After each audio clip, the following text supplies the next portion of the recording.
The third pick in this year's draft goes to the Philadelphia 76ers.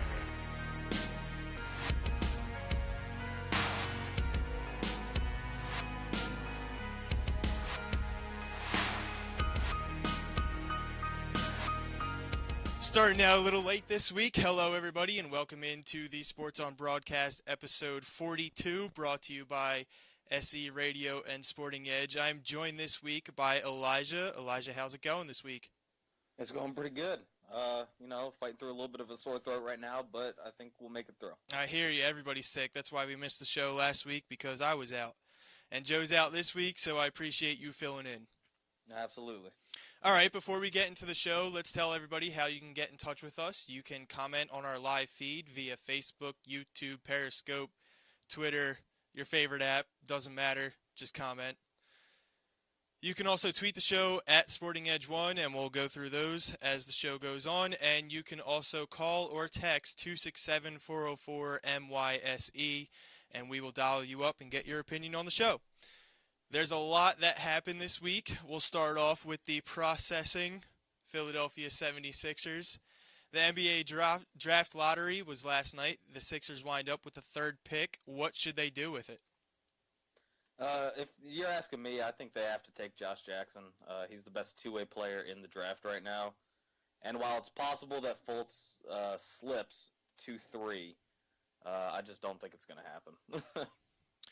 Do you think they should try and move up at all? I mean, Danny Ainge is one of those guys who really likes to wheel and deal. I think the Sixers could package one of those two future picks that they have, the Lakers or the Sacramento Kings, and maybe move up if Fultz is the guy they want.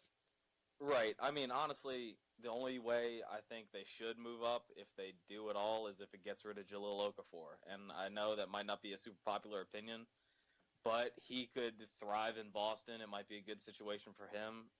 It gives the Sixers, a little bit less of a logjam at the center position. They're going to have a legitimate starter in Joel Embiid, hopefully, when the season starts.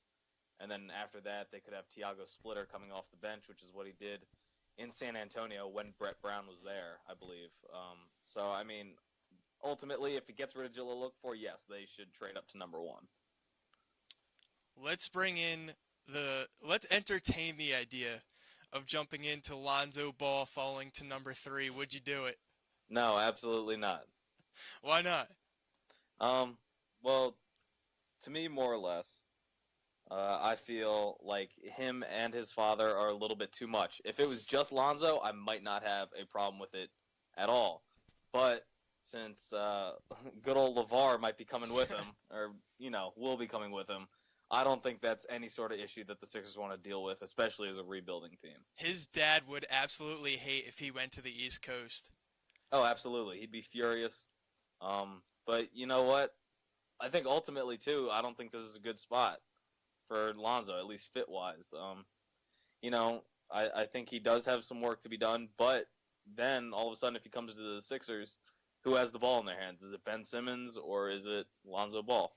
Well, I heard Brian Colangelo today making his rounds on the radio and with the press. It sounds like Ben Simmons, for sure, is going to be the guy at the number 1 handling the ball coming down the court. So you're right. I mean, with Lonzo Ball, I don't know where you would necessarily put him because he's just like Ben Simmons in the fact that he needs the ball to create. Right, exactly. And, he needs the ball in his hands, and part of his game is making other players better. But if he's not running the show every play, how effective can he be? My biggest fear, however, is you put Ben Simmons at the point and you find out he's a better 3, and the Sixers draft someone like Josh Jackson who's perfect for the 3, and then you have another logjam at another position that you don't necessarily need. That's true. It's definitely going to be tough. I'm excited to see what they're going to do. But let's entertain the fact of moving up. They have a ton of assets that they've accumulated, thanks Sam Hinkie. They have 2 future picks. They'll have their own pick in the next 2 seasons. Yep. They're only 2 spots away from number 1, and Boston is one of those teams. I mean, they're in the Eastern Conference right now. Could they look to try and add a player, not necessarily Markelle Fultz, who's in chalk, like in theory, the number 1 player? But Boston could look to go with a forward. However, if they're how do I explain it? If they're basically if they're bluffing on Markelle Fultz, do you think they could get the Sixers to entertain a deal? I think it's possible, yes. And the reason I say that is because I think Danny Ainge just has that way about him. He is a wheeler and dealer, and he has a history of being able to make deals that historically work out for the Celtics. If they really say we're going to pull the trigger on Fultz, I don't think that's a good idea. They still have Isaiah Thomas. He's only 28 and really just approaching the prime of his career, it seems like. So I really think it could happen, but if the Sixers are smart, don't do it. All right, so it seems like everybody's playing basketball GM, and they're thinking of different ways that could be possible to bring in that point guard, or at least the shooter, because Ben Simmons is going to be that point guard. Now let's look at Kyle Lowry. Philly born, went to Villanova, opts out of his contract with the Raptors. He's 31 years old. Is that something you would entertain, or is he too far gone? I know we just talked about Isaiah Thomas and how for some reason everyone thinks 28 is old in the NBA now, but somehow Kyle Lowry people want. Right.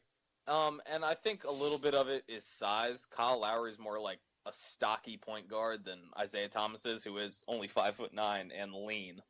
So, I mean, he doesn't really get knocked around as much, so maybe the thought is he doesn't have as much wear and tear on his body. But he seems to get hurt once a year anyway. I like Kyle Lowry as a player, but honestly, what it seems like to me is that he opted out of the contract just to possibly either A, re-up with Toronto because it's noted that he likes it there, or if he wants to try something new again, going somewhere like West. They say he couldn't wants to tell you go where, to a but- contender. One team I could really see him going to, the San Antonio Spurs. They just lost Tony Parker. They're right there on the cusp still. Maybe he could work with LaMarcus Aldridge, Kawhi Leonard, and they could potentially have their own big three. I think that's true, and it's very possible that that's an option. San Antonio, I believe, does have money coming up in this upcoming season. But that being said, I don't know if he could outseat Tony Parker, and I don't know if Tony Parker's ready to come off the bench. So that being said, how willing would Kyle Lowry be to maybe not starting every game?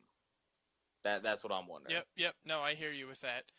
All right, let's kind of come full circle and jump back to the actual lottery itself. What did you make of the lottery? Do you think it's rigged? How do you embrace Joel Embiid? Just everything he does is hilarious and fun, and he's very charismatic. Right. So I'll start off with, is the draft rigged? And a couple days ago, I would have said no, probably not. And then all of a sudden, just like Magic Johnson predicted, they end up keeping their pick. So I think it's But wasn't possible. that how it's supposed to go? A little Like bit, they had but the odds I to don't think- land a top 3 pick. True. But that being said, I think it is a little fishy how he guaranteed his coach and the players that they would keep their pick. And that's a little, that wording there is a little iffy to me. As for Joel Embiid, I love him like with all my heart. Like, he is so funny, he's so amazing. You just hear him talking about why Rihanna should date him last night. And He's like, find I'm yourself- funny, I'm smart, yeah, I have right. a Cameroon accent. Like all this, like, oh yeah, that's why. Yeah, absolutely. And you know what? They said it on ESPN the best. She might need to trust the Like, all of a process sooner sudden- than later.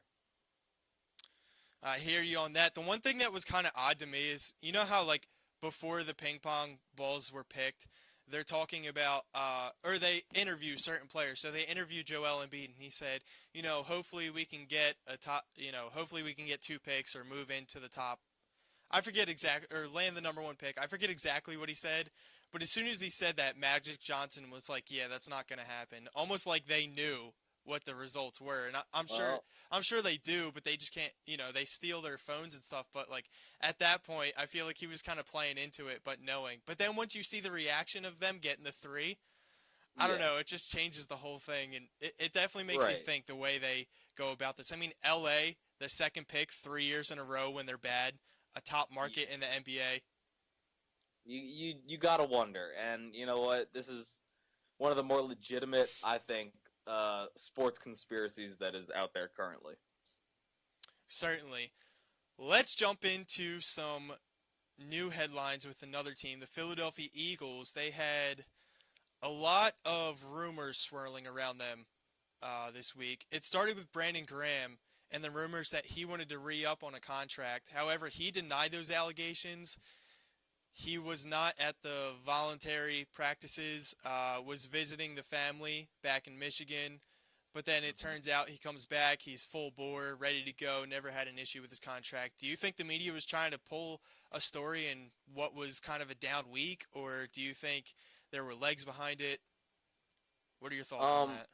I really do think that the way sports media seems to be constructed, especially nowadays with all the social media and everything like that, is that you can kind of grasp for something that might have a little bit of fact behind it, but ultimately there's nothing truthful there. So while the media may reach in and distort facts here and there, and then formulate a story around that, that's kind of what I think happened ultimately.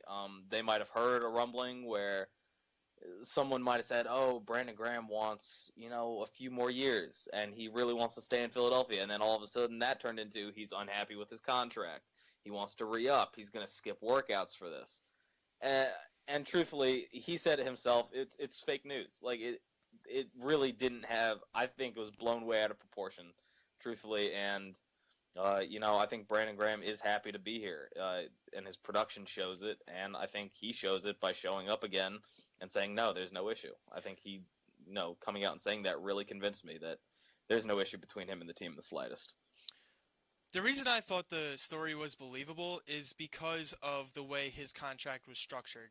Now, if you go back a few years, nobody was really willing to sign him. The Giants took a look at him, but he ended up signing back with the Eagles. However, he only got $4 million guaranteed out of a $26.5 million contract. Right. The reason I thought there was something behind it is because I thought he wanted more guaranteed money when Vinny Curry, who saw like 20% of the snaps last year, got a bigger contract than him. Yeah. And not to cause confusion in the locker room of who's the better player or anything like that, I think he just looked back at the last 2 seasons and said, hey, I've been really close to get to racking up double-digit sacks.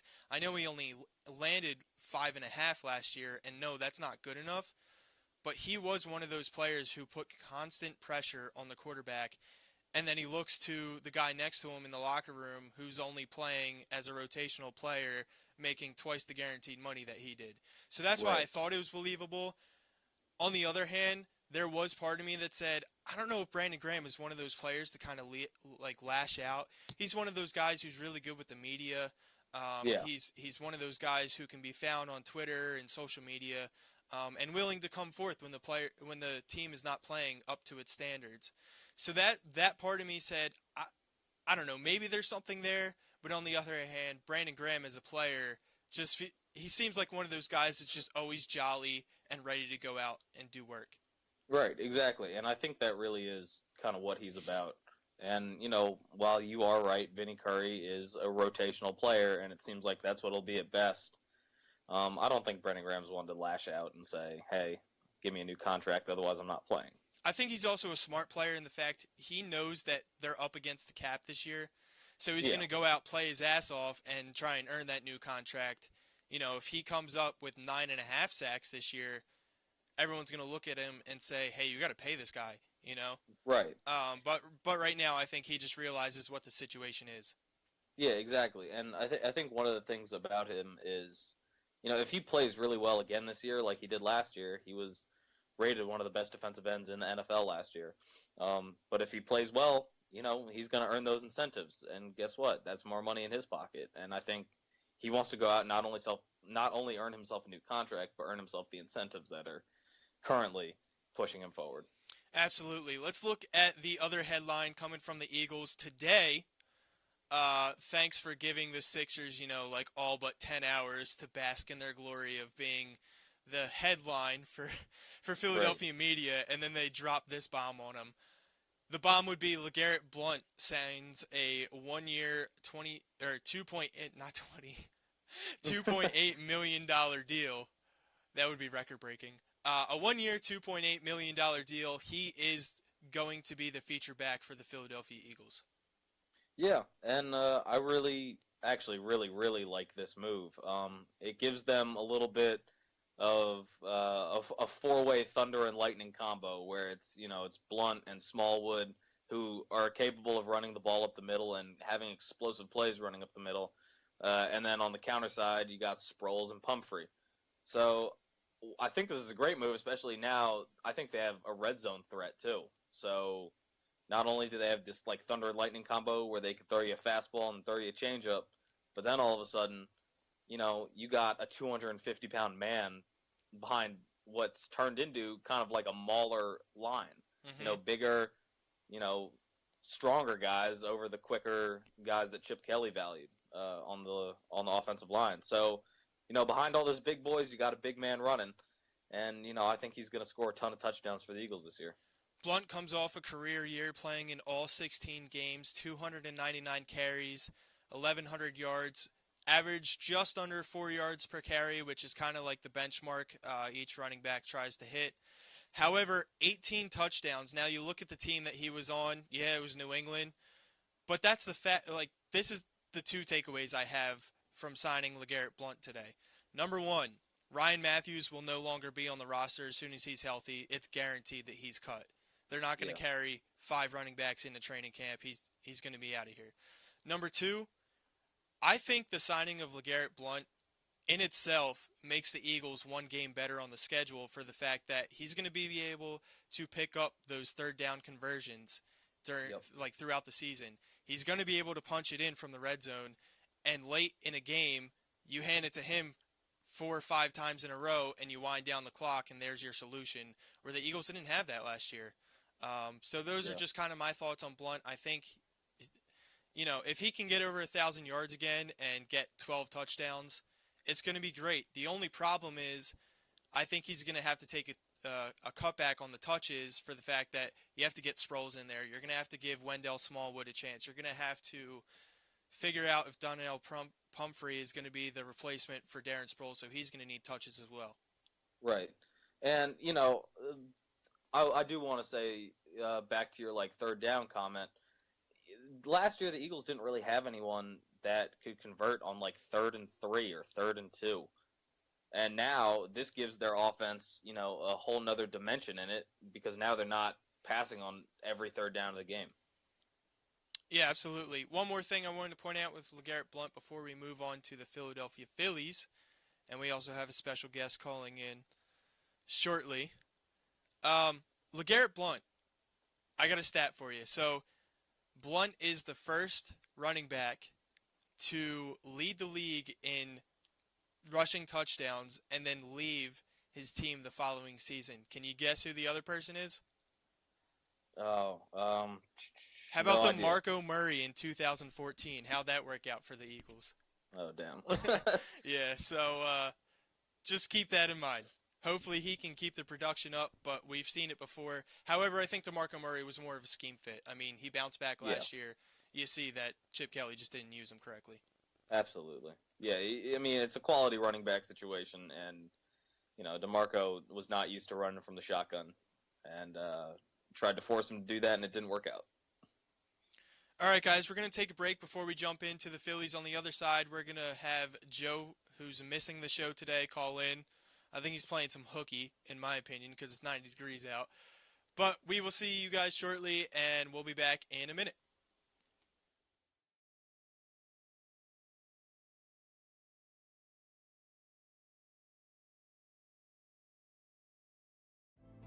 Support our podcast by using mysportingedge.com/Amazon to make your next online purchase.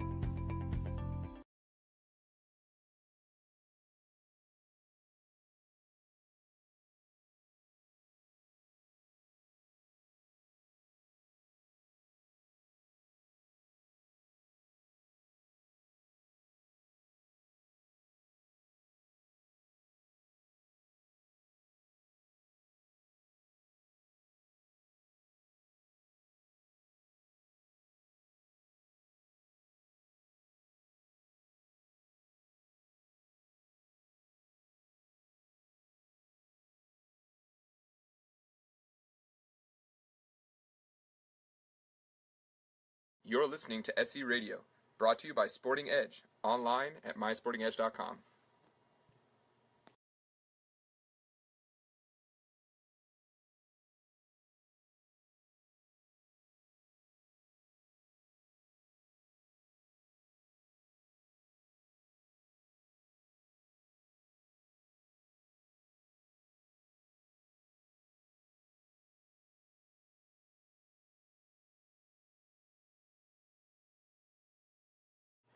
Sporting Edge. Follow us on Twitter at SportingEdge1 and like us on Facebook by searching Sporting Edge.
Hey guys, welcome back into episode 42 of the Sports On broadcast, brought to you by Sporting Edge and SE Radio.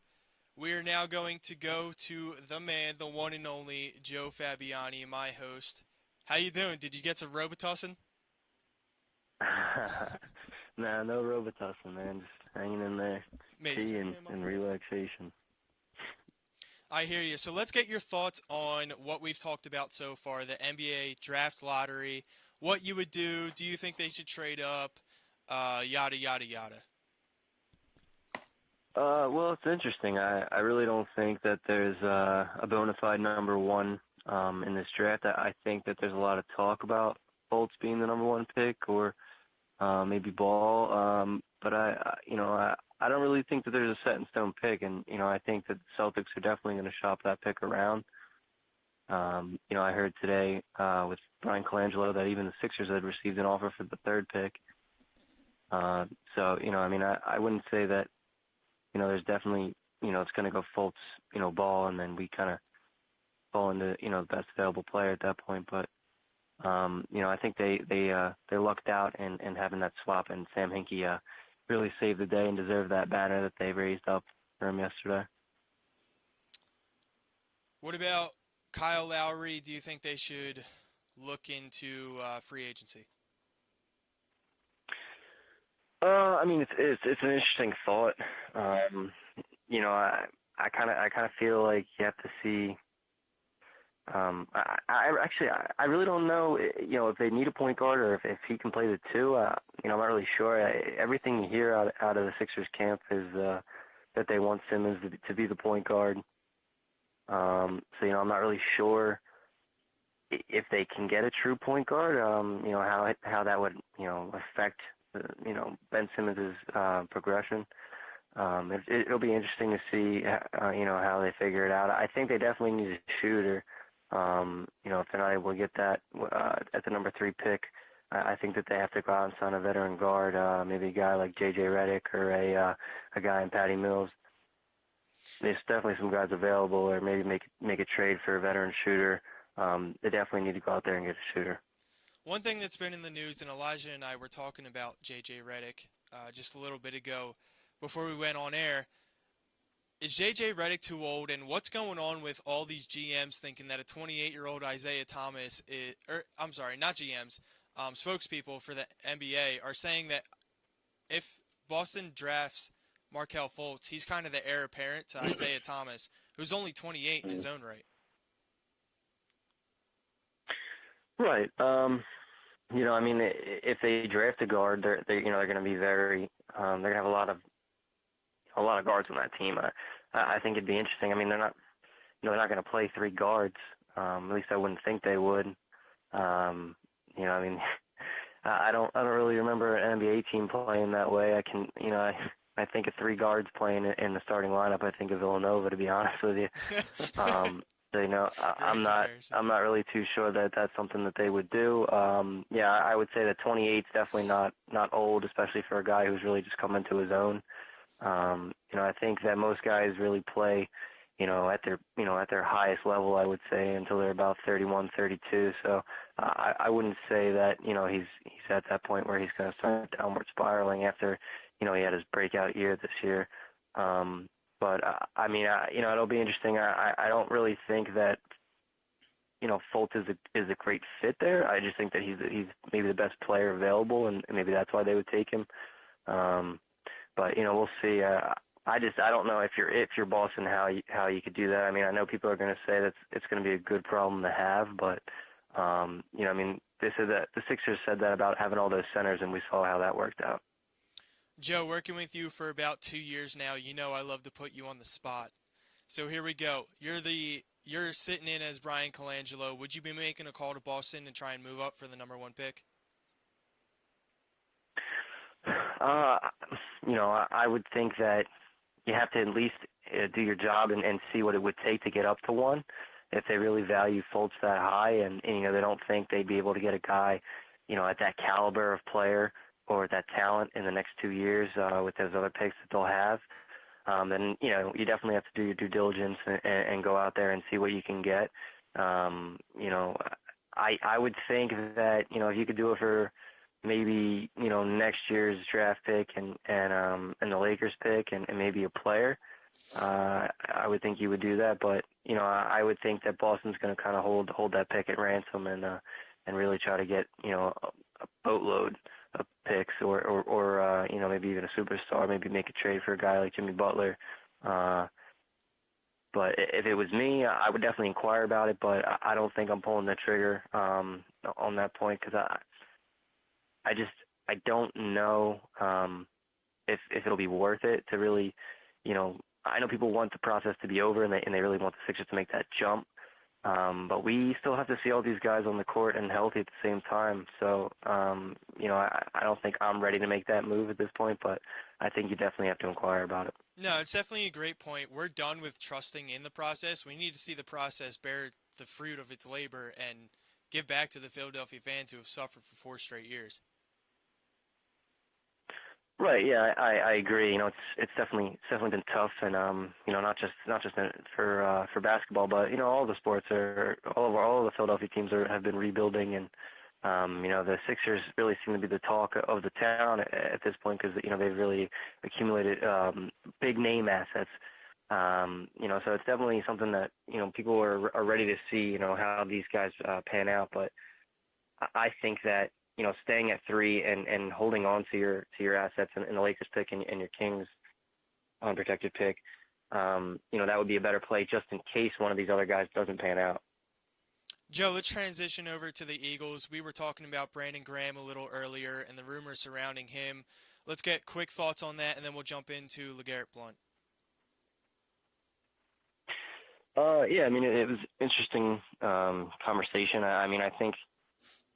I think that when you look at Vinny Curry's contract, and if you're Brandon Graham and you see how much money Vinny Curry's making and how you're outperforming him, I can understand your frustration. But I think at this point, with how much depth they have on that defensive line, if I'm Brandon Graham, I go back out there and I bust my butt to really have that conversation next off season, and getting big money.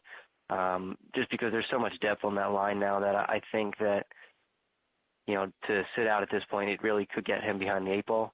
And a guy like that, I think after the season he had, I think he's the type of person that really needs to come to work and show that leadership and really help these guys.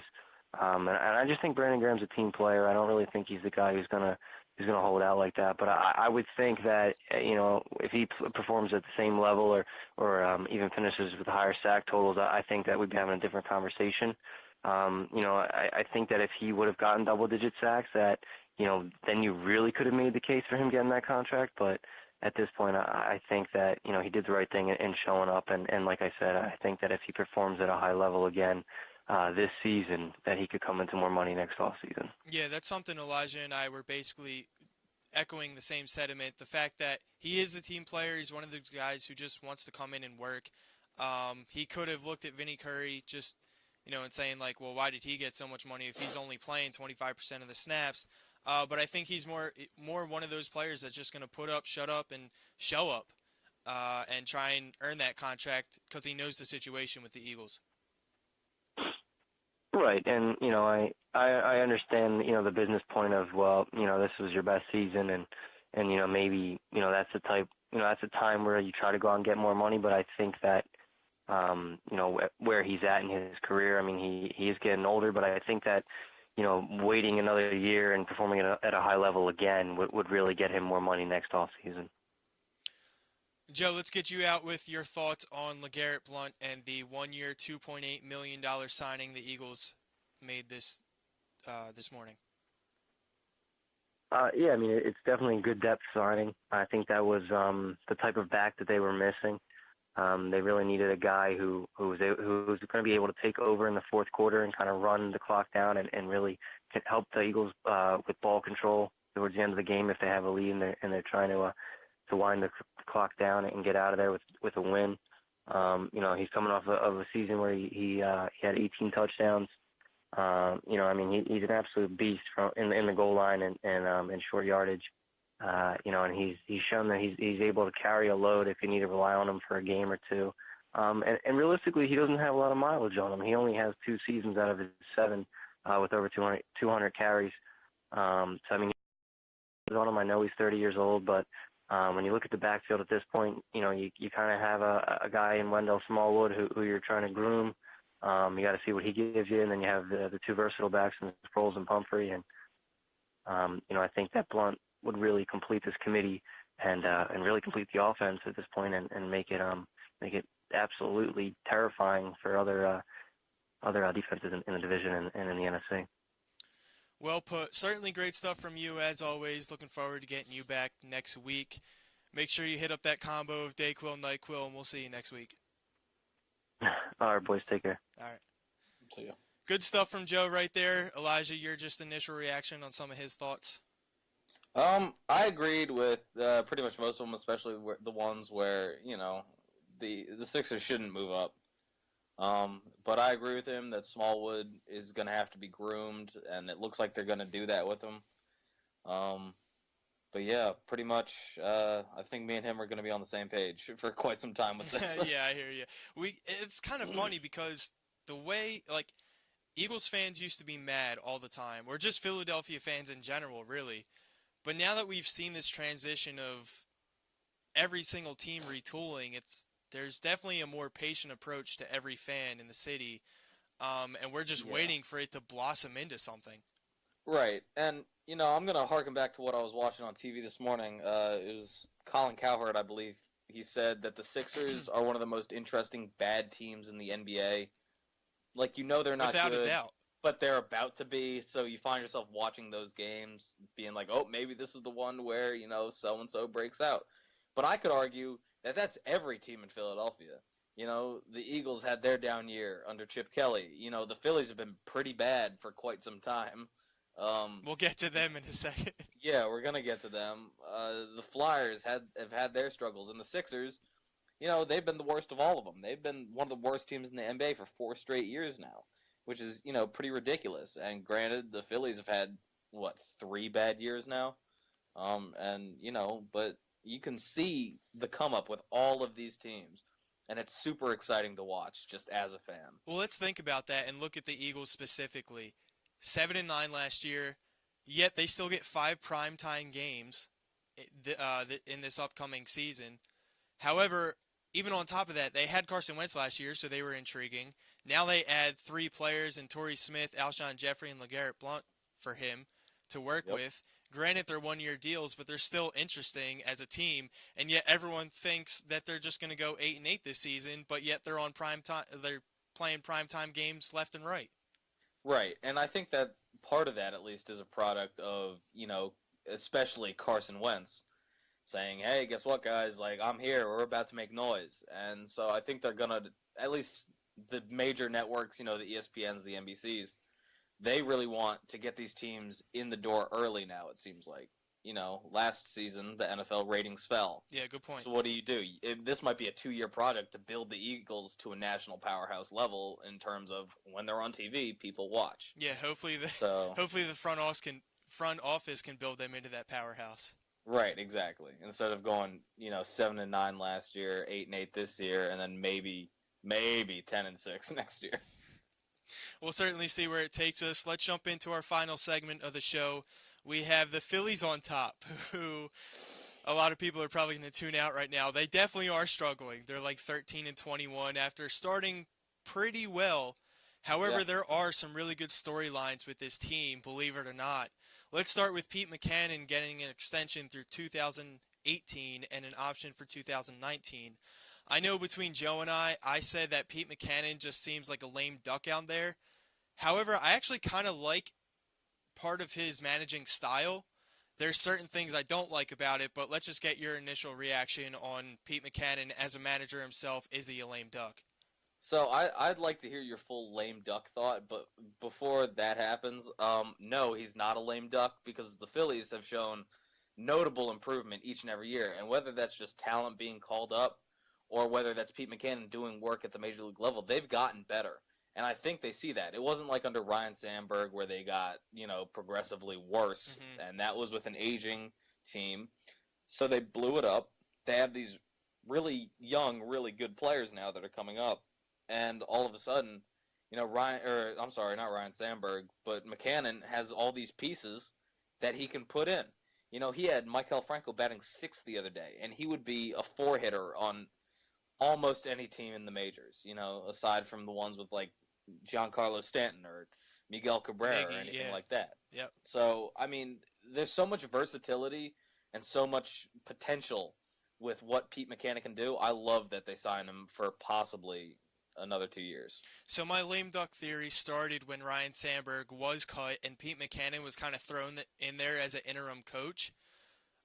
As the interim manager. He's been around baseball for his entire life. We heard that with Charlie Manuel as well. But we know that Pete Mackanin isn't Charlie Manuel.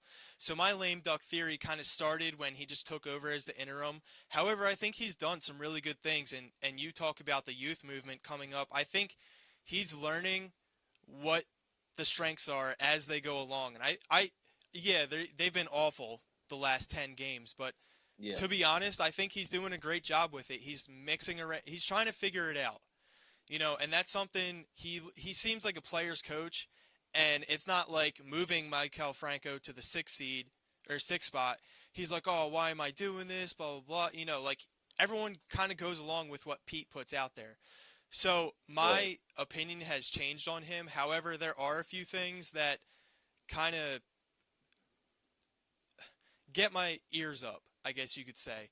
I think he has issues sticking with his starter when they're struggling. It seems like for at least 2 weeks now, no one has gone deeper than 5 innings as a pitcher, and that's really strung out his bullpen. So some of the managerial aspects of the game I question, but however, I think he's a really good players coach, and I think he can get the job done. I don't mind the extension. It's just the lame duck theory kind of started when he took over as interim, and I feel like he's still on an interim basis. Right. I think, the one thing about that is, especially with this team right now, the bullpen's so bad that, and, the Phillies don't have the starters that the Washington Nationals have, so we can't really hide it as well as they can. We can't have a starter, 4 out of 5 times go out there and throw 8 innings possibly, or throw a complete game shutout. That's just not, Hellickson won't do that. Eichhoff won't do that. Nola probably won't. Maybe we'll see when he gets back, but I think he's more of like a 6-7 inning guy. The only guy I could really think of is if he keeps his pitch count down is Vince Velasquez, and that hasn't happened. And he can't do that. Yeah. So, really, the Phillies don't have anyone that can hide their bullpen. And we were hoping, at the very beginning of the season, maybe Genmar Gomez really could be, a productive closer. But if you look at the second half of his season, I believe he had like an 11 ERA through the second half of the year, which is, just horrendous. And I think it really came back and, bit the Phillies early in this year. And, they've moved to Hector Neris now, which I like. But if you think about it, we really haven't had, like, a guy you could point at and be like, this guy's the closer since, I guess Ken Giles, but even really before that, Jonathan Papelbon. Well, that's the thing. I mean, early in the season, it seemed like they were getting quality starts, is what I'm saying. So now the Phillies, they aren't getting the quality starters that they want. And I'm looking for a tweet that I put out. Last time the Phillies starting pitcher went 7 innings or more was Vince Velasquez on the 6th of May. Only 9 times has a starter gone at least 7 innings in the first 35 games. That's what I'm talking about. Like, I feel like even if they're not going to go 7 innings, let them pitch the 6, because you're killing your bullpen. And that's the thing. Like, Joaquin Benoit, the worst timing, came out, but he was right in the fact that he said no one has a role in the bullpen, so you're just kind of called upon and you got to go out and pitch to somebody. If you stretch out to the 6th inning, yeah, even if they're in some 2-out, 2-walk trouble, let them try and get them out of that inning instead of pulling them and then having your bullpen save your ass on a nightly basis, which they haven't done. I mean, I agree with you. I don't think anyone... Well, I guess Pat Neshek probably, to me, would be the only guy that really has a role, and that's, like, a guy with a real funky delivery that can get outs. He doesn't throw hard. He won't really strike people out. But, if you need a ground ball, he'd be the guy to get it. But, yeah, I think you're right. I think with most teams, I think a good way to put it is that every one of the bullpen's a puppet, and everyone has, a role to play. You have your long guys. You have... your middle relievers, your setup guys, and then your closer. At least that's how it should work. But the Phillies have none of that. You can't really tell who's coming in when and where and why. Right. So, I quickly want to get your opinion, since for anyone who doesn't know, Elijah is the premier baseball writer for MySportingEdge.com. You can check out his work. But let me get your opinion on this. So Matt Stairs came in, and I know we talked preseason about this in spring training. He's trying to bring a different approach. However, you look down the lineup, and everyone's hitting less than 225 other than Cesar and Aaron Altherr. You got Franco hitting like 204. Tommy Joseph is awful. He's been the worst Philly in 2017, in my opinion. Michael Saunders isn't even doing, what he was hitting well early in the season, but everyone's fall off. They're right around 200. Do you think he's the guy going forward, or just what's going on? Because they're just not getting it done. I think, I said in the preseason when I came on, I called in, that Matt Stairs would have a pretty solid effect, and I didn't know if it was going to be good or bad. And I still don't know, really, because it's early enough in the season where everyone can turn it around. Cameron Rupp has shown that he can turn it around, and he pretty much already has. He was hitting, I think, near 200 for a long time, and in the past 10, 11 games, he's turned around. He's got his average up to like 250, I believe. And I think they're waiting for that with, Tommy Joseph too, but you see their confidence in him wavering a little bit because Brock Stassi's all of a sudden getting a ton of starts out of nowhere. And I don't mind that, but it also, has me questioning, like, you have these guys down in AAA. You have Hoskins, who's a power bat, and I think he's down there in AAA. He's hitting like 390. So I don't see why. I mean, if a move's going to be made, I'd make it sooner than later. Is it too early to bring up the prospects? Hoskins, no, I don't think so. He's demolishing AAA pitching. He's shown that he's quite possibly Major League ready to hit, Major League pitching.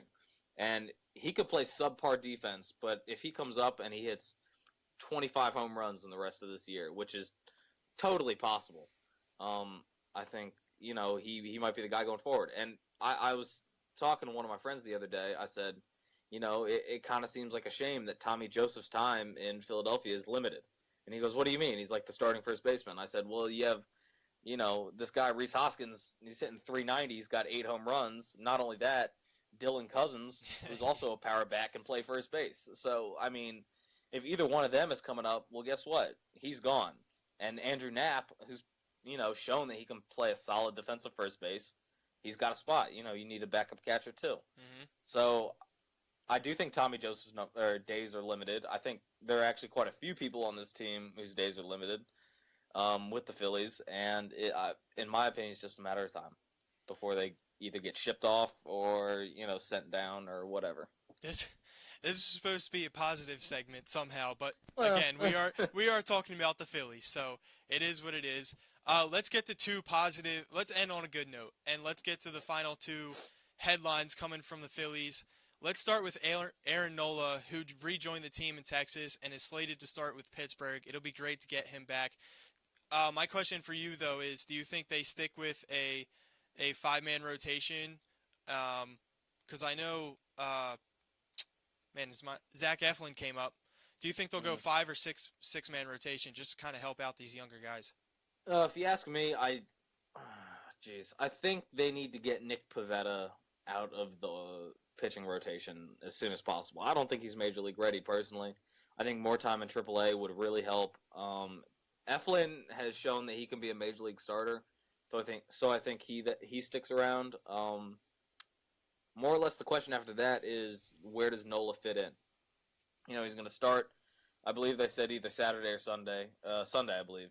For the Phillies in Pittsburgh. But where does he fit in? Could they go a week with a 6-man rotation? Yes, but then again, you're not really saving your bullpen at all when you do that. Yeah, exactly. Last one for you, and we've had a great debate going over the last few weeks. I really like this talk. Aaron Altherr has been killing it. His first 50 at-bats, all he hits is doubles and home runs, and I love it. He's been great. However, let's look at the fact that he could be the next Dom Brown, and I know a lot of Phillies fans who may be listening are not going to take kind to that. They see a lot of different things in him. He's been compared to Jason Worth, but like you said, Dom Brown also had a really good month. But Aaron Altherr seems to be carrying it into May and only getting stronger as the season goes on, albeit a young season. Right. And I think I believe, I don't know if I was the one that initially told you, watch, Dom Brown's kind of in this kid. But, when I look at Aaron Altherr, I do see a little bit of Dom Brown. I see like a really athletic, really tall, pretty strong outfielder who, can handle a bat. But the question is this season for Aaron Altherr one of those half season and then fizzle out completely sort of years? Or is it, I'm going to keep getting better. I'm going to keep hitting like 320 and, will he make an all-star team? I mean, the year really for Dom Brown was 2013. He had those 27 home runs. He had 272. But I believe at the all-star break, he was still hitting like 290, 300. And he had 18 to 20 home runs, I believe.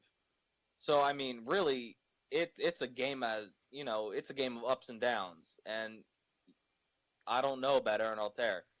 I will say this. He has shown me a lot. Because when I told you that I saw Dom Brown in him, he only had, 3 or 4 home runs? Mm-hmm. And then all of a sudden he proceeds to go on a tear and hit, a 3-run home run in 3 games straight. Yep. Yeah. Yep.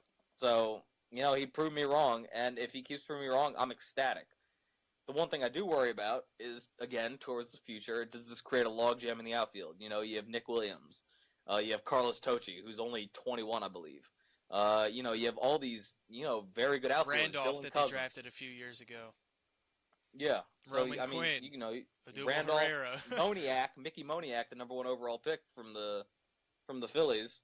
You got him. You have Tocci. You got Dylan Cousins. You got Roman Quinn, and you got Nick Williams. So that's 6 guys. It's a good problem to have, but yeah, you're right. It's we talk about the logjam with the Sixers all the time. It's going to be the same thing with the Phillies in the outfield.